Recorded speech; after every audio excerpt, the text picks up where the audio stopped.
Master Cheng Yen dalam ceramahnya, beliau bercerita bahwa sesungguhnya Patidana di bulan Agustus ini, walaupun di Taiwan juga punya penanggalan bulan, ya, yaitu mengikuti perhitungan bulan. Ya. Bulan Agustus ini adalah bulan 7,5, ya, bulan 7,5 dalam penanggalan lunar. Master Cheng Yen mengatakan bahwa sesungguhnya puja Patidana untuk leluhur ini persis adalah masa keluar wasa para biku. Ya, dan saya terkejut karena ternyata wasa itu artinya musim hujan. Ya, musim yang digunakan di negara Tiongkok, Taiwan, Jepang, Korea, ternyata masa pertapaan itu dimulai dari April atau bulan Mei, ya, maju mundur ya, wasa juga kadang-kadang bergerak sedikit, tapi akan berakhir di bulan 7,5. Oleh karena itu ketika para biku selesai berwasa, umat Buddha bisa memberikan sokongan dana berupa jubah ataupun apa yang diperlukan. Jasa kebajikannya sangat besar. Menggunakan kesempatan inilah menjadi kebiasaan kita untuk melakukan patidana kepada para leluhur. Ya. Barangkali Bapak Ibu yang sudah tahu cerita ini, selesai nanti para biku berwasa di Indonesia adalah nanti tanggal 29 Oktober. Wihara pasti akan melangsungkan katina, ya.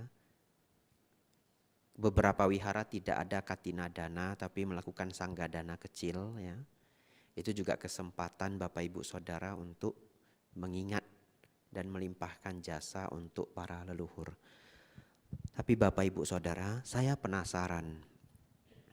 Apa benar masa wasa di daerah timur, Asia Timur benar-benar adalah berakhir di bulan 7,5 atau di bulan Agustus? Saya penasaran.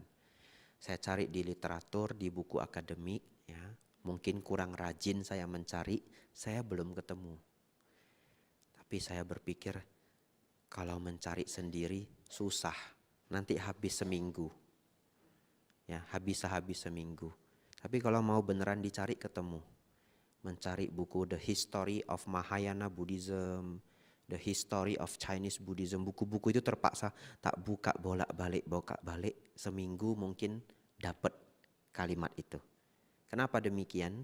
Karena kalau ceramah itu ndak boleh ngasal. Kalau belum ada sumbernya saya diam dulu. Tapi saya cari beberapa jam tidak ketemu Bapak Ibu.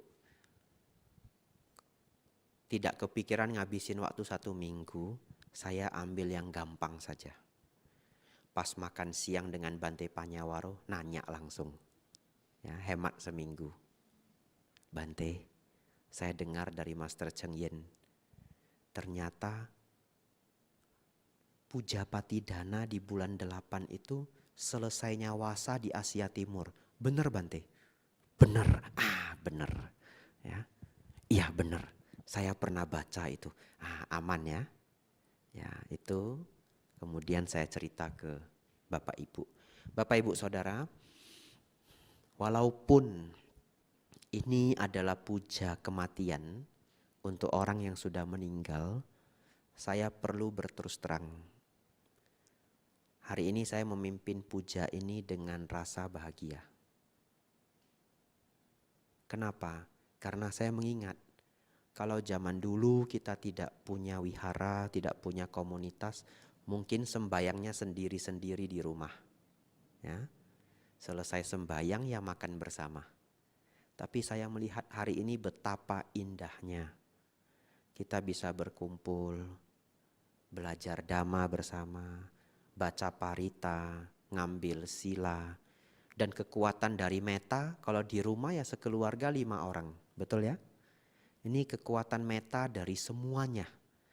Ya, semua keluarga besar Wihara Dharma Sundara. Walaupun ini adalah puja kematian, saya merasa ada kebahagiaan. Semoga para leluhur, para mendiang yang hadir juga menikmati suasana dhamma, suasana meta, dan suasana sukha ini. Bapak Ibu Saudara,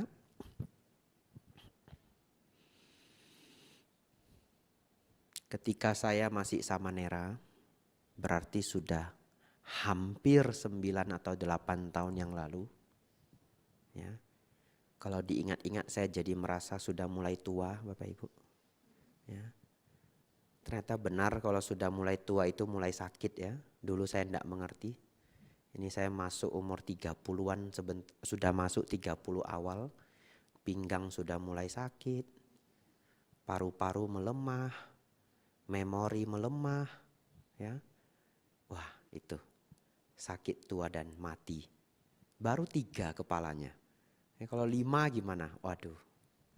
Bapak Ibu Saudara, 8-9 tahun yang lalu saya masuk Wihara Mendut. Sejak awal saya memang pabaja di Wihara Mendut. Tidak pernah pabaja di wihara lain.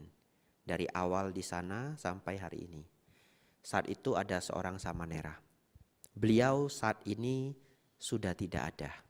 Makanya saya cerita apa kenangan saya dengan beliau. Di sana ada foto beliau. Beliau bernama Bante Adijayo.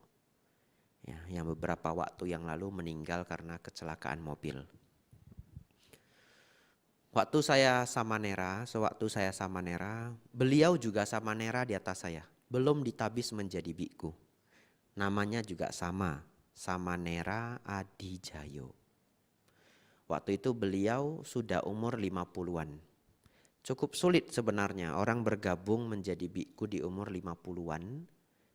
Kecuali sudah lama menjadi Romo Pandita. Karena sudah terbiasa. Belajar parita sudah gampang, ceramah juga tidak sulit ya. Tahu winaya-winaya biku. Nah, Bante Adijayo ini dulunya seorang Romo tinggal di Surabaya. Aslinya orang Medan. Umur 20 merantau ke Surabaya. Mungkin melihat saya juga dari Medan, beliau senang sekali. Senang sekali. Lalu saya tidur sekamar dengan beliau. Bapak Ibu Saudara, semua berjalan baik. Sampai beliau sudah harus berangkat meditasi di Klaten, Goenka, dan persiapan menjadi biku. Beliau hanya punya waktu 1 minggu terakhir. Atau mungkin lebih sedikit. Saya tidak tahu waktu itu. Setelah selesai saya baru tahu. Tapi Bapak Ibu ikuti saja ceritanya dulu. Beliau punya waktu terakhir. Sekitar seminggu, 8 hari, 9 hari mungkin. Untuk mempersiapkan saya hidup sendiri sebagai samanera sendiri di Wihara Mendut. Saat itu dimulai. Beliaunya bilang, Abijato, besok kita bangun jam 4. Saya kasih tahu apa yang harus dilakukan. Iya samanera. Kami kemudian tidur. Jam 4 bangun Bapak Ibu Saudara. Beliau mungkin jam 3-an sudah bangun. Ya. Saya anak muda. Tidur berharga, pas jam 4 bangun. Lalu buka pintu. Beliau ajari, jalan, nutup lampu dulu. Tek, tek, tek, tek, tek. Kalau pagi ini harus dibuka, pintu tamu dibuka. Ya. Mana yang dibuka, mana yang ditutup. Jalan sampai ke depan. Buka Dharmasala depan. Untuk para atasilani kalau pabaca. Buka. Jalan ke belakang, buka Dharmasala depan, dapat Dharmasala belakang. Nah dibawa keliling, dikasih tahu, nah lampu ini harus mati. Tapi nanti selesai centing pagi, supaya kalau para biku, para samanera datang tidak jatuh. Yang ini jangan dimatiin. Ya baik samanera, bawa keliling. Selesai itu chanting, selesai chanting makan. Sejak itu selama seminggu Bapak Ibu Saudara, saya diberi nasihat enggak habis-habis. Enggak habis-habis. Lalu bagi saya merepotkan. Ya, bagi saya merepotkan. Saya ingat sekali apa saja salah. Saya ngegulung payung. Simpen di tempat payung. Samanera datang. Ini salah, tidak begini. Dibuka lagi payungnya. Lalu diajari cara menggulung yang rapi. Dalam hati saya, yang gak rapi ya juga tergulung. Betul ya? Rapi sekali dari ujung, megang sambil digulung sampai bawah. Lalu samaneranya bilang begini, kalau ndak rapi nanti dibuka sama bantepanya. Beliau rapiin. Kan kita ndak enak ya sebagai murid masa guru yang merapikan. Ya samanera. Masukin. Sudah ngerti ya? Sudah, coba. Wah, disuruh coba. Nah, buka payungnya, tutup lagi, gulung. Bagus. Pergi saya cuci jubah. Selesai cuci jubah, jemur jubah. Bapak Ibu tahu jubah yang saya pakai ini totalnya 3 potong. Ya. Ada kain 2 kali 3 meter, namanya jubah luar. Ya, ada seperti kaos kecil, tapi kaos kecilnya buntung, gak ada tangannya. Namanya angsa. Kenapa namanya angsa Bante? Angsa artinya bahu.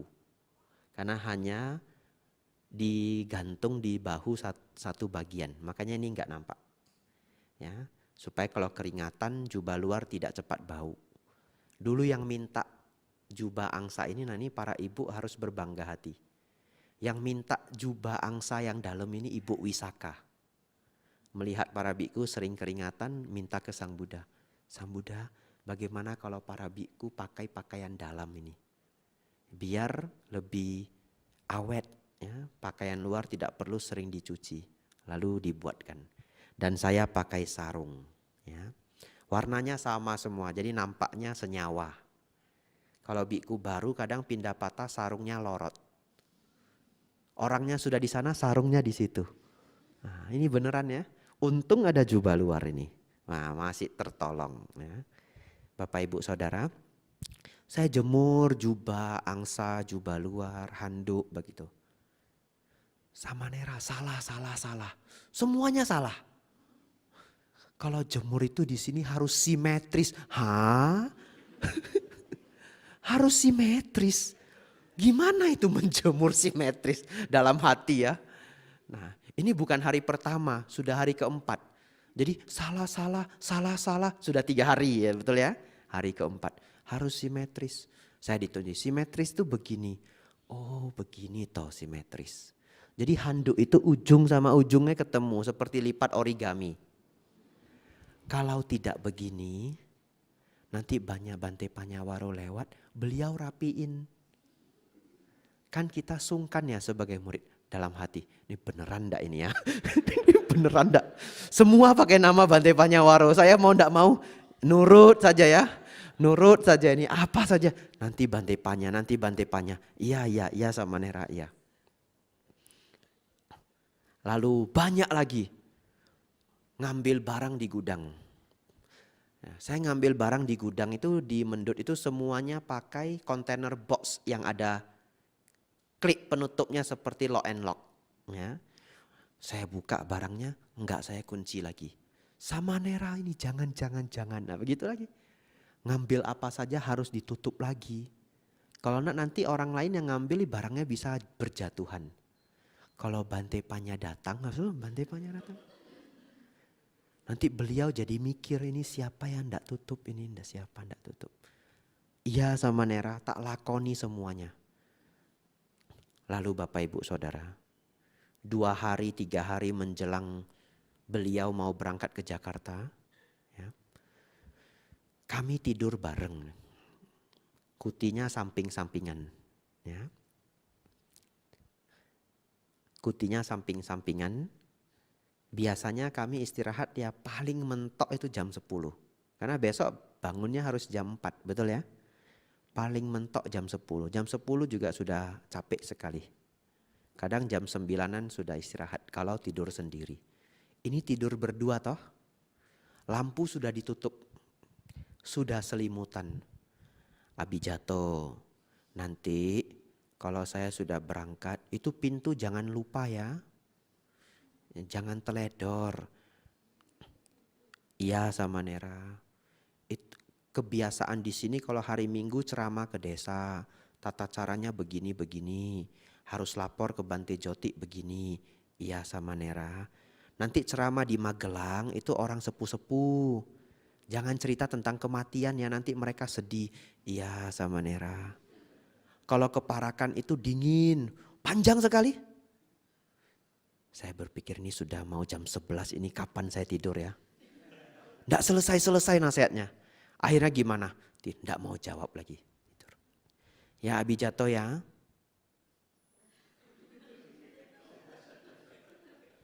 Dengar enggak ini?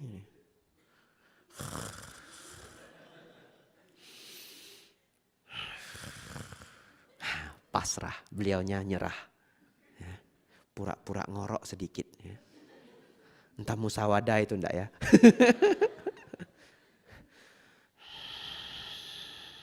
Enggak mau jawab lagi. Oh sudah tidur. Untung saya enggak jawab iya gitu ya. Iya betul. Oh sudah tidur. Sudah istirahat. Besoknya begitu lagi. Dalam hati saya merasa berat juga betul. Ini beliaunya kok enggak selesai-selesai. Dari pagi pesannya enggak habis. Lalu beliau berangkat. Abi jatuh jaga diri ya. Yang baik semua. Iya sama Nera terima kasih banyak. Wah diajari banyak sekali. Sampai kalau membaca itu disuruh pakai lampu meja. Supaya mata tidak cepat rusak. Ini yang ngajari saya Profesor Mata. Ya Abi jatuh ya Profesor Mata. Iya sama Nera. Lampu ditutup semua enggak apa-apa. Yang penting ada lampu meja. Lebih bagus warnanya kuning. Dulu saya lakoni.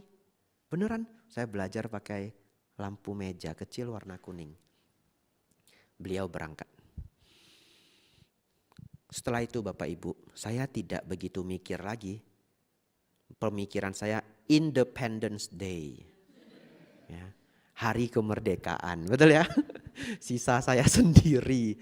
Akhirnya bebas merdeka. Melakoni kehidupan di Mendut seperti biasanya. LPS belajar sendiri. Ya, gurunya 10, muridnya 1. Lewat juga, 1 tahun lewat. 1 tahun lewat. Itu adalah salah satu tahun yang paling membahagiakan dalam hidup saya. Waktu saya jadi Samanera. Beberapa kali datang ke Wihara Dharma Sundara. Ya. Lalu saya pamitan untuk ditabis jadi biku ke Jakarta. Sebelum berangkat menghadap Bante Panyawaro selaku guru. Tahu Bapak Ibu beliau bilang apa? Sudah namaskara, memberi bunga, permintaan maaf. Ada permintaan maaf namanya, ada bacaannya. Ya, Acariye, Pama, Dena, pakai bahasa Pali. Selesai itu Bante Panya bilang begini. Samanera sudah setahun tinggal di sini.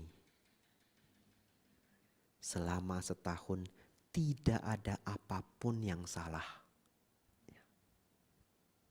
Selama Samanera setahun di sini, saya bahkan tidak pernah menegur 1 kali pun. Kalau enggak dikasih tahu enggak sadar. Saya bahkan tidak pernah ditegur 1 kali pun oleh beliau selama setahun itu. Ya. Sekarang sudah 9 tahun, totalnya hampir pun belum pernah ditegur beliau 1 kali pun. Tapi semoga jangan pamali ya. Pulang-pulang ditegur saya. Ya. Paling-paling diberi nasihat dalam bentuk cerita. Itu pun bukan keliru.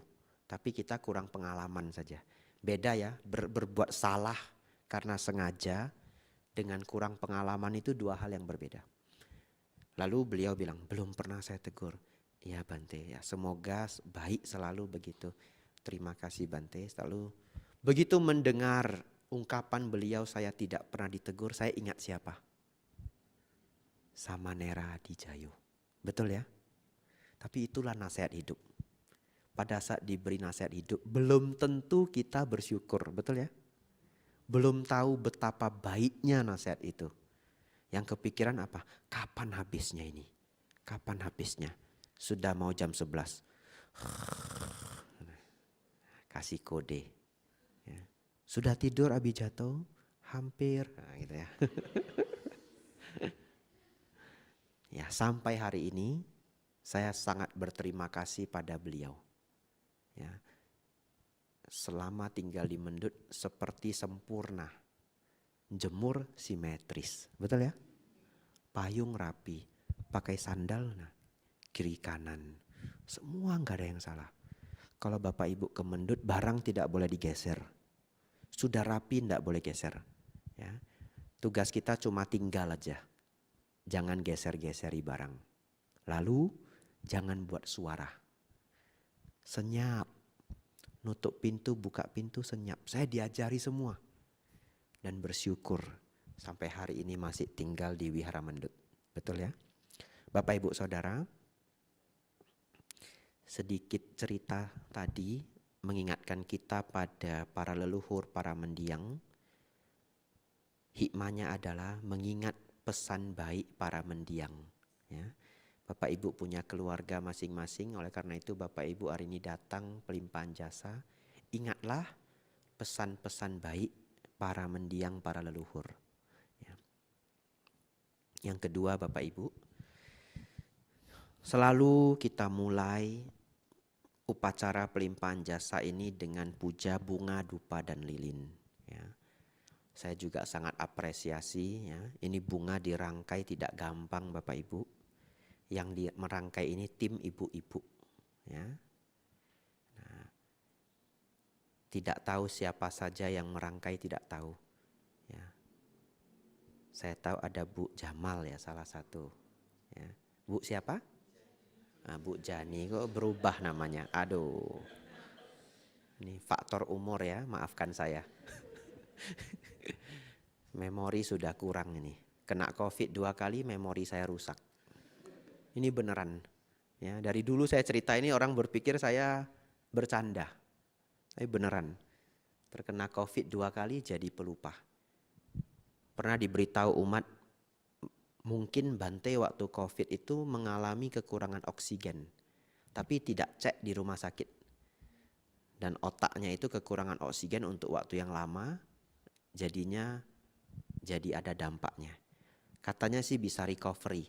1-2 tahun nanti membaik lagi. Ya. Ini Bu Jani. Ya.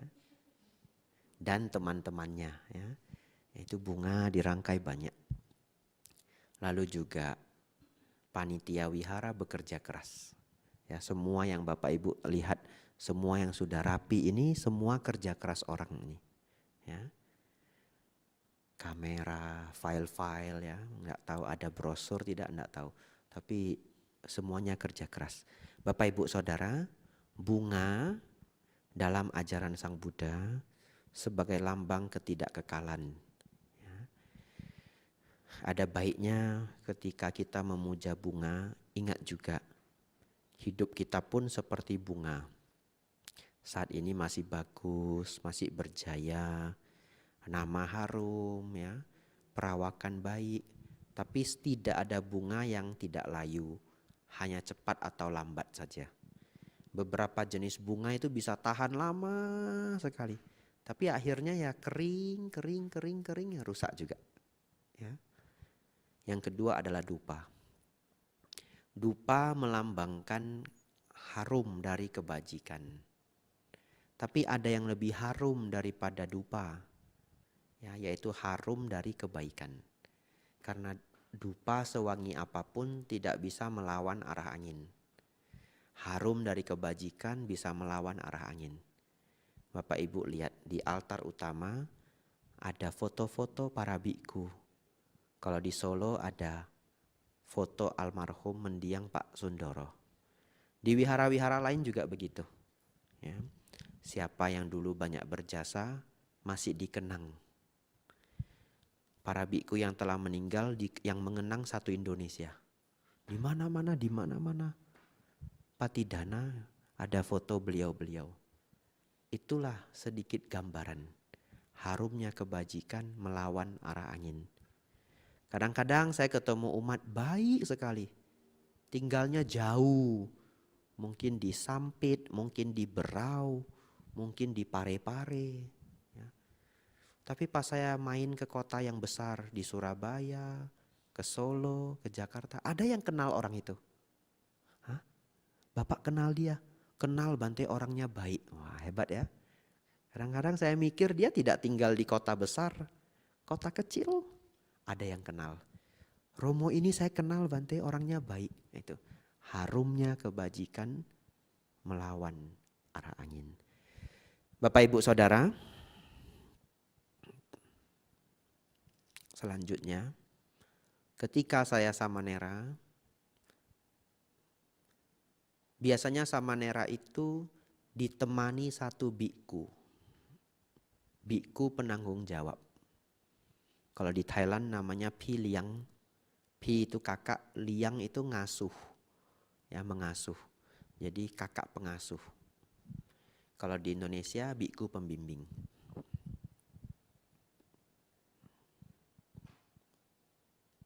Saya beruntung lagi.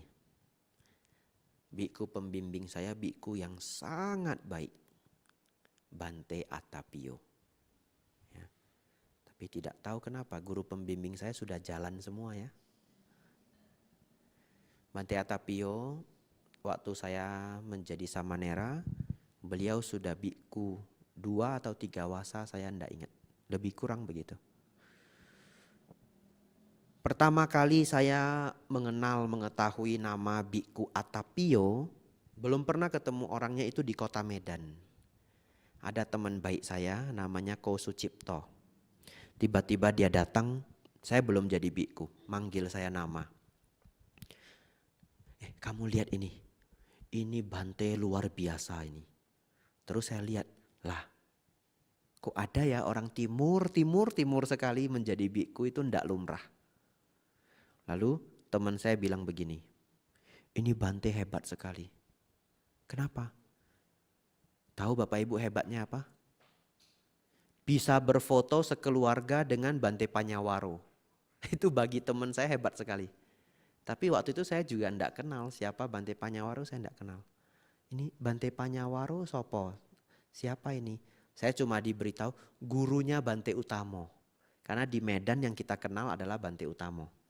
Dulu 15 tahun yang lalu Bante Panyawaro sedikit dikenal di kota Medan. Yang banyak dikenal itu Bante Utamo, ya, Bante Citaguto, Bante Atikmedo. Jadi Bante-Bante yang rayon Sumatera itu beda orang. Ya. Nah Bapak Ibu Saudara, itu pertama kali saya melihat Biku Atapio dari foto. Setelah menjadi samanera tinggal di Wiaramendut, beliau yang membimbing saya. Satu ketika ikut beliau mengisi ceramah di Klaten. Itulah pertama kali saya mendengar beliau ceramah. Ternyata ceramahnya seru sekali. Ya, seru sekali. Ceramahnya bagus, menggugah, lalu banyak tawanya, kita jadi tidak ngantuk ya. Ceramahnya hidup sekali. Wah, ini Bante sangat luar biasa. Selain itu yang Bapak Ibu lihat ketika Dhammadesana, betul ya? Yang saya lihat adalah keseharian beliau juga. Bapak Ibu tahu, beliau adalah Bante yang sangat sabar. Padahal sebenarnya kalau dilihat dari bentuk luarnya agak seram juga. Ya, semoga kalau beliaunya hadir saya jangan diketok ya. Kalau dari perawakannya agak seram nih, kita tidak terbiasa. Tapi keseharian beliau orangnya sabar sekali. Sabar sekali. Setiap beliau kemana-mana, karena beliau ceramah diundang jauh-jauh. Kalau pulang bawain hadiah untuk saya. Selalu. Walaupun barang kecil. Ya, pulang dapat notes. Ya. Kadang pulang dapat pen. Beliau pulang gantungan kunci. Kadang beliau pulang coklat. Kadang beliau pulang kopi. Ada saja. Setiap beliau pergi jauh, pulang, saya selalu dapat sesuatu. Mungkin bukan barangnya yang kita kenang saja, betul ya? Tapi beliau selalu ingat barang kecil. Tapi kalau beliau pulang selalu ngasih saya sesuatu. Saya sampai hari ini kalau pulang ke Mendut nggak ngasih apa-apa ke Samanera, 2 orang di Mendut yang nggak dapat apa-apa. Nggak dapat apa-apa, betul? Kalau pulang saya nggak bawa apa-apa. Saya biku yang kemana-mana nggak ngasih apa-apa. Bapak Ibu juga jarang dapat apa-apa dari saya. Kenapa?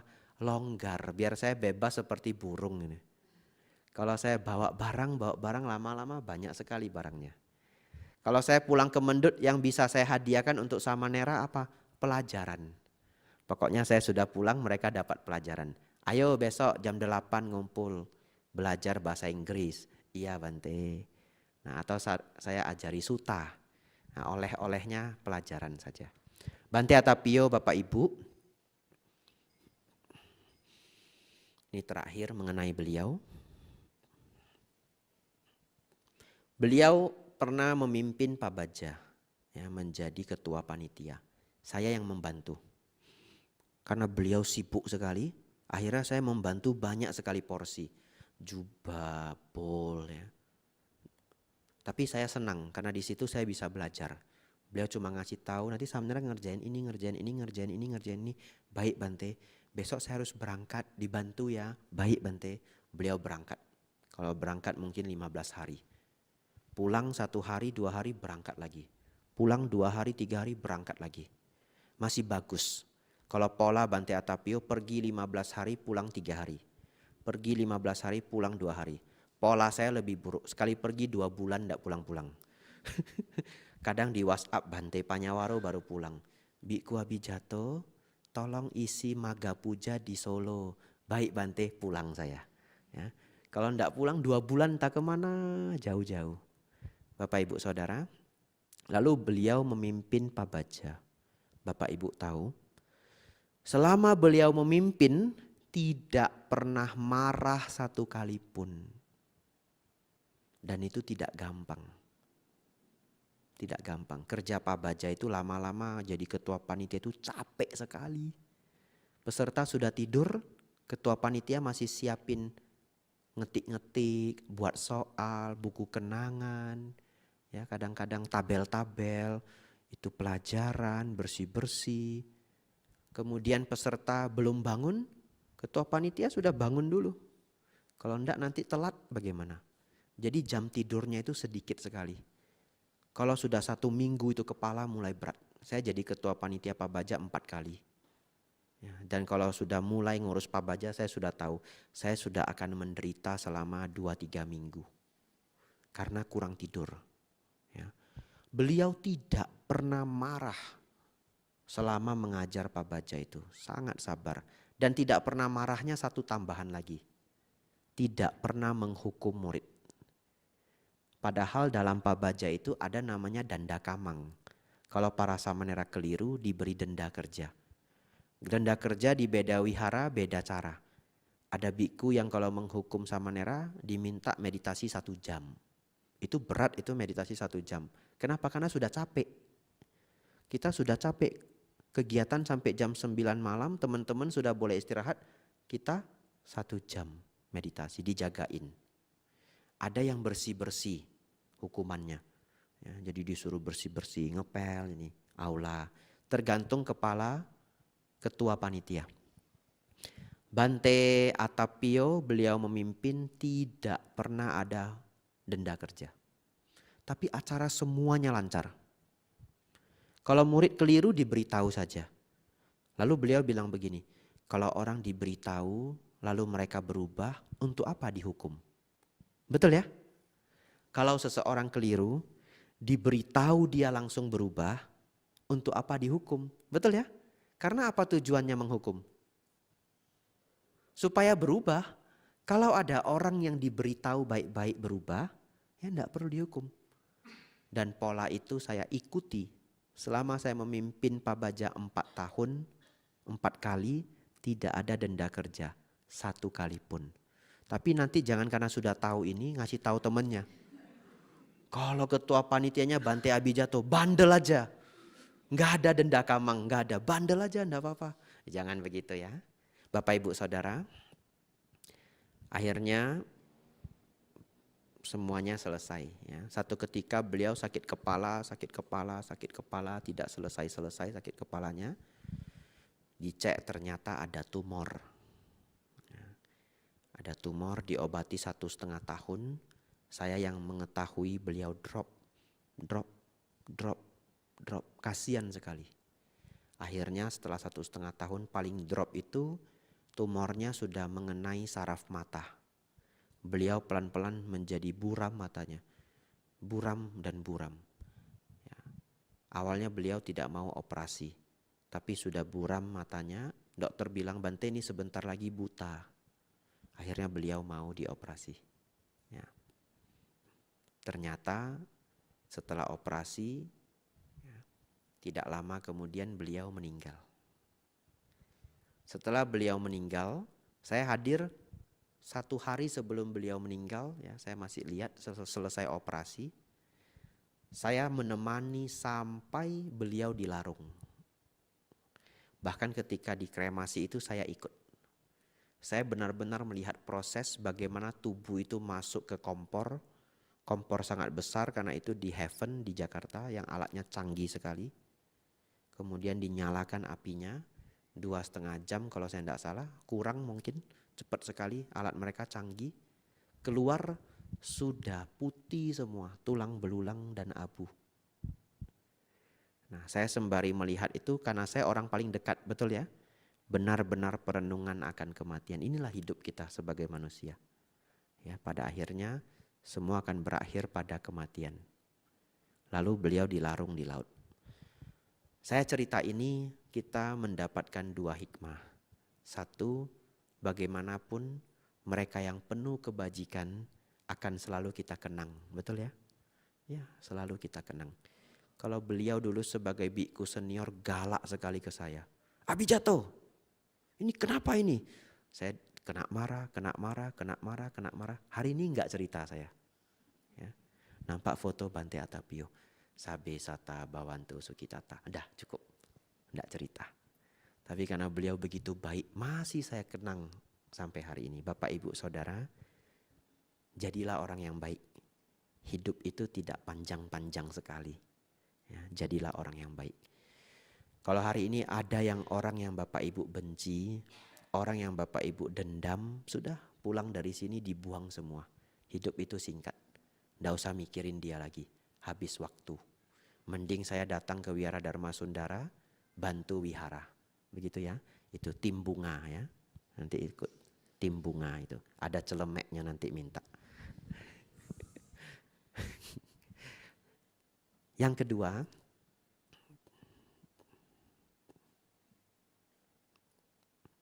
yang pertama tadi jadi orang yang baik. Yang kedua, ya hidup itu tidak panjang.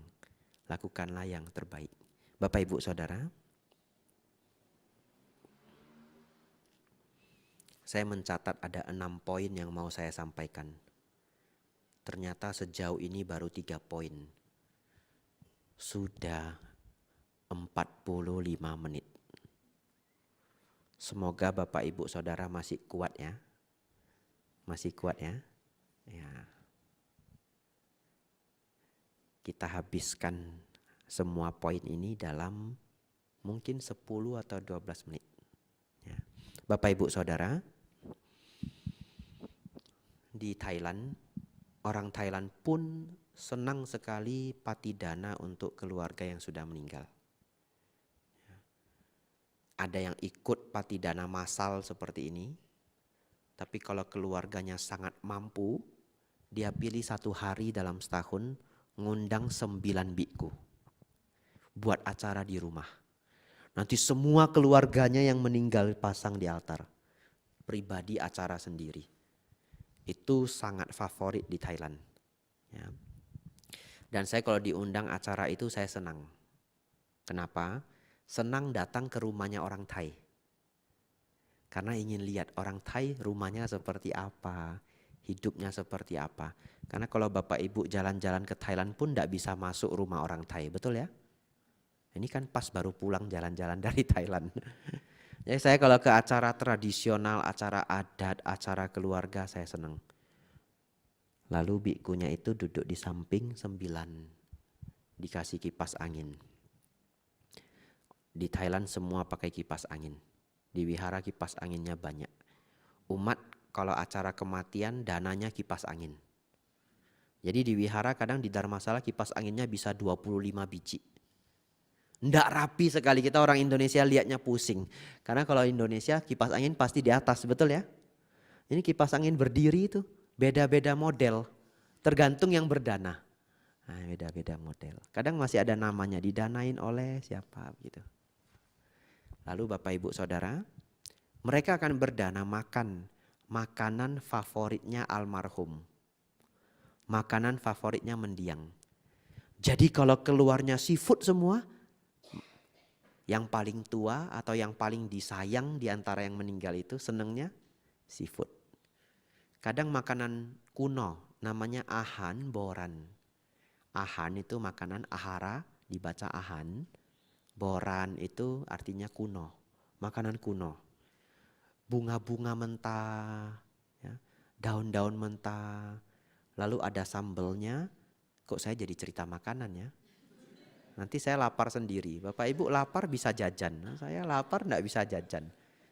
Saya lapar nih, sajennya cuma air ini ya.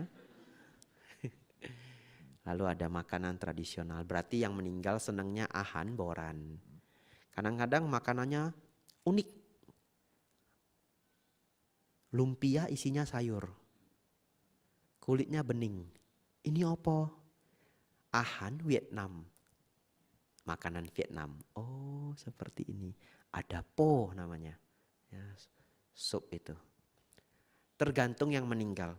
Jadi nasib kami bergantung pada yang meninggal. Ya. Itu acara di Thailand setahun sekali. Ya. Jadi tradisi ini juga dilakukan di berbagai tempat. Bapak Ibu Saudara, pelimpahan jasa ini adalah kesempatan kita mengajak para mendiang berbuat baik. Ya. Jadi Bapak Ibu hari ini duduk di sini, para mendiang juga hadir bagi yang memerlukan jasa. Dan mereka ikut berbuat baik. Kenapa? Bapak Ibu berdana itu. Ada beras, ada roti, ada jeruk. Ya. Di depannya foto para mendiang. Maksudnya apa? Maksudnya dana ini untuk wihara, yang berdana ini seperti halnya yang berdana adalah mendiang. Ya, itu maksud dari pelimpahan jasa. Mereka hadir, mereka melihat, oh hari ini saya berkontribusi berdana. Senang hati. Bahagia, kebahagiaan dari batin itulah yang kita sebut mudita cita. Mudita cita itulah karma baik besar bagi para mendiang. Karena ada hubungan keluarga. Kalau tidak ada hubungan keluarga sulit. Contoh, kalau anak Bapak Ibu hari ini, anak Bapak Ibu nelpon. Ma, Pa, besok saya mau berdana ke panti asuhan, beras, minyak, macam-macam. Totalnya semua 7 juta. Saya atas namakan papa ya, atas namakan mama ya. Mama yang berdana ini, papa yang berdana ini. Iya boleh, ikut seneng? Ikut senang. Kenapa? Karena anak sendiri. Apa yang dilakukan anak sendiri, orang tua pun merasa seperti melakukan. Betul ya? Karena bagaimana anak itu hari ini punya 7 juta? Ya juga karena dilahirkan orang tua, betul? Ya, karena diberi jajan, diberi pendidikan, diberi dana dan sebagainya. Jadi orang tua seperti kalau anak melakukan jasa, apalagi dia sudah nelpon, ini mama ini yang berdana, papa yang berdana. Rasanya punya hak enggak? Rasanya punya hak. Karena itu anak-anak sendiri, Bapak Ibu yang membesarkan. Itulah hari ini yang Bapak Ibu lakukan. Ya, berdana atas nama keluarga. Lapornya tidak lewat HP, lapornya lewat batin. Kalau lapornya lewat HP nanti dibalas Bapak Ibu ketakutan. Bante dibalas ini, bacain saya parita gitu ya. Ngelapornya lewat batin. Ada yang selesai patidana diberi mimpi. Ini tidak jarang ini terjadi. diberi mimpi. Ya, terima kasih, saya sudah baik di sana. Ya, jasa-jasanya berguna. Saya pernah dengar cerita ini dari Bante Panyawaro. Saya cerita sesingkat-singkatnya saja. Ada keluarga yang mendapatkan mimpi dari ayahnya. Diberi mimpi. Dan sebelumnya juga mendapatkan mimpi selang 1 tahun lebih. Sebelumnya mimpinya ngeri sekali. Di sana dia kedinginan, kekurangan, hidupnya sulit. Lapor hanya untuk ngasih tahu keluarganya, saya di sana dingin sekali, dingin sekali. Lalu setelah itu ikut dana makan di wihara Dhammacakka, kalau saya tidak salah. Dananya apa? Air kencur. Seneng dana jamu. Dana jamu ke biku. Nah, jamu itu jarang kalau di kota Jakarta. Jadi karena jarang mungkin bantenya fokus gitu. Ini jamu jarang-jarang ada, diminum gitu. Lalu berselang setahun lebih, keluarganya dapat mimpi lagi. Mimpinya aneh. Keluarganya pun sudah nggak kepikiran hal itu. Terima kasih, hidup saya sudah baik sekarang. Itu loh, kamu tiap hari itu ngasih itu jamu ke gundul-gundul itu mimpinya. Itu kamu kasih jamu itu tiap hari ke gundul-gundul itu membantu saya. Dalam mimpi saya terhina ini ya. Tapi ya sudahlah, yang penting mendiang berbahagia ya. Harusnya keluarga kasih tahu, bukan gundul-gundul, bante atau biku begitu ya. Saya dipanggil itu banyak macam, bante, biku, pak biksu pernah. Sekarang ada yang paling baru. Ya. Kalau saya sakit ada yang mijit, bapak-bapak sudah berumur di Mendut. Manggil saya sopo? Mas Bante. Ini belum pernah saya dipanggil Mas Bante. Ya, jadi kalau dia datang, Mas Bante lama enggak ketemu. Saya enggak, sebulan 2 bulan sekali kalau masuk angin aja. Ya, karena kalau saya berangkat juga sudah enggak di Mendut. Bapak Ibu Saudara, berdana, berbuat baik, membantu para leluhur. Terakhir, kertas saya habis, ini tutup. Bapak Ibu Saudara, setiap saya memimpin puja bakti patidana, saya selalu ingatkan, tidaklah kita harus berpikir keluarga kita yang meninggal pasti lahir di alam menderita. Ya. Janganlah selalu berpikir seperti itu. Ada mitos orang yang sudah meninggal hari ke-7 bisa pulang. Lalu kalau pulang memberi tanda. Pintu berbunyi, gorden bergerak misalkan ya. Lalu nanti hari ke-7 ada begini. Nah ini. Semua satu keluarga itu sudah sembunyi pada ketakutan. Karena ada mitos nanti hari ke-7 pulang, betul ya? Malam-malam jam 11, jam 1. Nah, enggak ada yang berani keluar, betul ya? Mau apapun suaranya di depan pasrah saja ya. Ini. Bapak Ibu mikirnya apa? Itu kakek sudah jadi hantu. Mikirnya gitu toh? Pulang itu sudah jadi hantu. Apa kalau terlahir di alam dewa enggak boleh pulang? Betul ya? Kenapa harus berpikir kalau pulang berarti terlahir di alam hantu? Kalau terlahir di alam dewa ya juga ingat keluarga, betul ya? Kalau kita merantau sukses ya ingat keluarga. Kita merantau tidak sukses ya ingat keluarga juga. Seseorang terlahir sukses, terlahir tidak sukses pasti ingat keluarga. Jadi kalau ada ya pokoknya kita tahu ya mendiang mungkin pulang. Tapi kita tidak langsung berpikir, wah mendiang sudah terlahir di alam menderita, tidak harus. Bapak Ibu Saudara, berpikirlah positif ya, orang baik terlahir di alam yang baik. Di dalam ajaran Sang Buddha ada 31 alam kehidupan.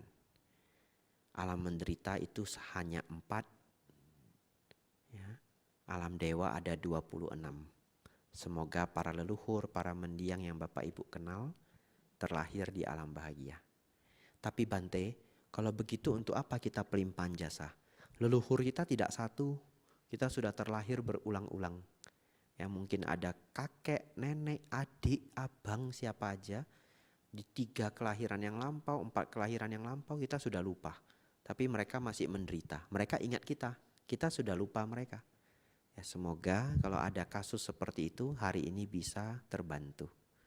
Para leluhur, para mendiang yang Bapak Ibu pun sudah tidak ingat, semoga hari ini bisa mendapatkan jasa.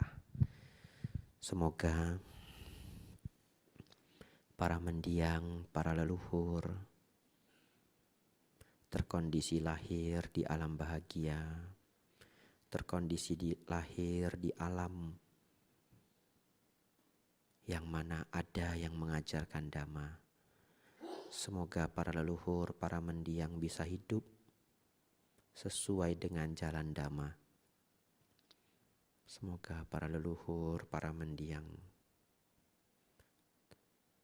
hidup berbahagia, hidup sesuai dengan dhamma hingga lenyapnya penderitaan. Sabe sata bawantu sukitata. Semoga semua makhluk hidup berbahagia. Sadhu.